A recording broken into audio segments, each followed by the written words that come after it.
Is President Vladimir Putin unstable, unhinged, or even crazy, as some reports suggest? Or is the Russian leader following a well-planned strategy to take back Ukraine? What's driving Putin's assault? Joining me now to discuss is columnist and senior fellow at the Foundation for Defense of Democracies, William Roggio. Bill, your recent column in the Daily Mail was titled, "Putin is not crazy and the Russian intervention is not failing. The West's delusions about this war." You wrote that the West's failures to understand the enemy will keep us from saving Ukraine. Is that still what you're seeing, an overall misinterpretation of Putin's motives? Yes, I think that's correct. Look, defining Putin as crazy, it's simplistic. It makes us feel good.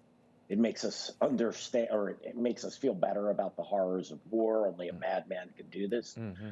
But there's calculations on the end by Putin, and he's not doing this on his own. There's a leadership cadre that he's working with. No, you can't launch an operation of this scale without having the military on board, with having key political leaders, internal security, things of that nature. So that just isn't the actions of a madman. Russia, we could disagree with Russia's reasons for going into war with Putin's decision, but there is a reasoning, a logic behind it, as evil as it is. Yeah, no, that's what I was going to add. He's very methodical despite being horribly evil. How much money does Putin have to continue this type of fighting? And is he willing to use his reserves to fund this war? Yeah, that's a good question. I do not have an answer as to what the Russians can rely on financially to support this war. Russia does have industry. It produces weapons and ammunition. I suspect that really won't be an issue in the short to medium term. Mm-hmm. And by that, let's say up to a year. Then things, the questions really start getting raised. Oh, look, as we see Russia bomb and destroy these cities and the horrible human toll, what do you think's behind the rationale for destroying a country that he claims to want and to possess? Isn't he going to have to pay to rebuild the country if Ukraine falls to Putin? I actually fall on the other side of this. I don't think that what we're seeing is an indiscriminate punishment campaign by the Russians just yet. We're seeing this in parts. We're seeing buildings being destroyed and things of that nature. But the Russians have the capacity to completely level entire cities. Mm-hmm. They did this in Aleppo. They did this in Grozny and Chechnya in the 1990s. We haven't quite gotten to that point. I think that Putin and Russia wants to take Ukraine intact, actually. I think a lot of what we're seeing is the result of bad targeting, not using accurate weapons, things of that nature. I'm just not seeing evidence that he's rolled up the artillery, unleashed it to level entire cities. I don't put it past him. He will do that if he needs to. Bill, are you concerned that there is a glimmer here of good news? I mean, there is today there was a meeting with the Russians and the Ukrainians, their representatives. Are you concerned that we're missing the possible silver lining, a diplomatic solution to this, when you had Zelensky say he'd backed off his desire to be a member of NATO? Is that an opening that perhaps isn't getting enough attention in the Western media?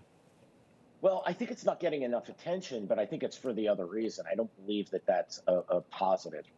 I think what we just saw is Zelensky also said that he's open to discussing the status of territories in the Donbass that are recognized by the Russians as independent, as well as the status of Crimea and he said Russian occupied areas. So to me, I think he blinked, and I think the press is ignoring this. I also go back to my experience with Afghanistan. When you deal with evil individuals, you can't negotiate. They don't negotiate in good faith. Putin is looking to maximize. These negotiations, I think, give false hope. It happened last year with the Taliban, actually several years with the Taliban. And I think we're seeing a lot of that now. I have no faith in negotiations resolving conflicts started by evil people. We keep hearing this cry from Ukraine, from activists in the United States. The Archbishop earlier sounded the same call, that we somehow need to close the skies above Ukraine. This week, Poland announced that they're willing to offer their jets to a U.S. base in Germany. This caused a lot of confusion. The Pentagon finally squashed this idea. And their reasoning in the Pentagon is that this would escalate our involvement and the NATO's involvement in this war. Is that the right approach? Well, I think the first on the issue of a no-fly zone, I don't, talking about a no-fly zone feels good, but I think people don't understand the devil's in the detail there. To enforce a no-fly zone, you need to strike Russian targets on the ground, surface-to-air missiles, targeting radars, anti-aircraft guns. And a lot of these systems are not just based in the Ukraine. In fact, most of the anti-aircraft radars and surface-to-air missiles are based in Russia. They've shot down Ukrainian warplanes this way. We would have to conduct strikes inside Russia because you need air superiority in order to enforce a no-fly zone. So that, to me, is if you want to get into a hot war with Russia, that's one way to do it. I think the issue of the aircraft is more a technical issue. So this needed to be done months before the conflict. You need to be able to maintain, have spare parts, have pilots, be able to base them. Where are you going to base them in Ukraine while the country's at war? So I think the issue of the aircraft, I mean, the Ukrainians certainly can use them, but that will lead to an issue of creating a no-fly zone. And I'm not sure it would help, but on the margins. Yeah.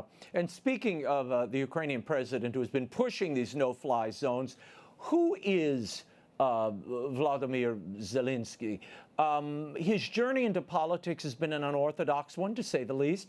He was a comedian, television host, who famously played at being the country's leader in a miniseries, kind of like Stephen Colbert being elected president of the U.S. or Julia Louis-Dreyfus, God forbid. Bill, some are now referring to Zelensky as a new Churchill. Is that overkill?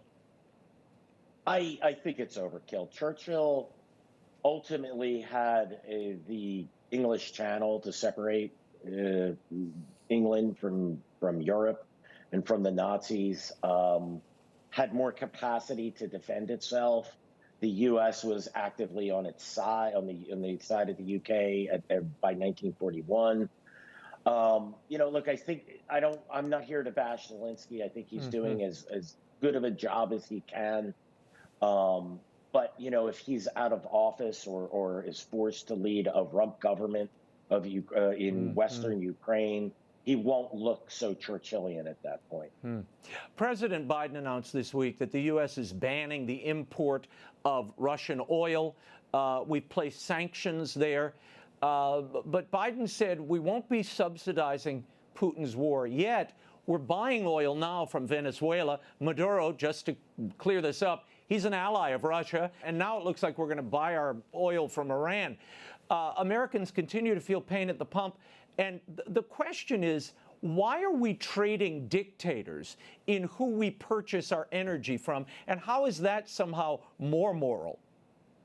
No, it isn't moral. And you put it perfectly. We're trading one dictator who oppresses their people and we're buying, getting rid of them as a seller of oil and just replacing him with two lesser but no less evil dictators. And it's a massive mistake. The Biden administration certainly can open up drilling here in the United States and open up the XL pipeline.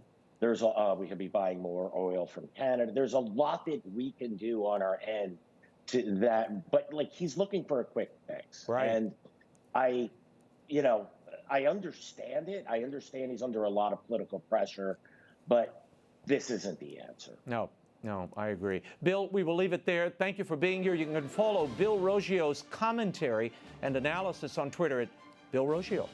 Thank you so much. Thank you, sir. Have a great day.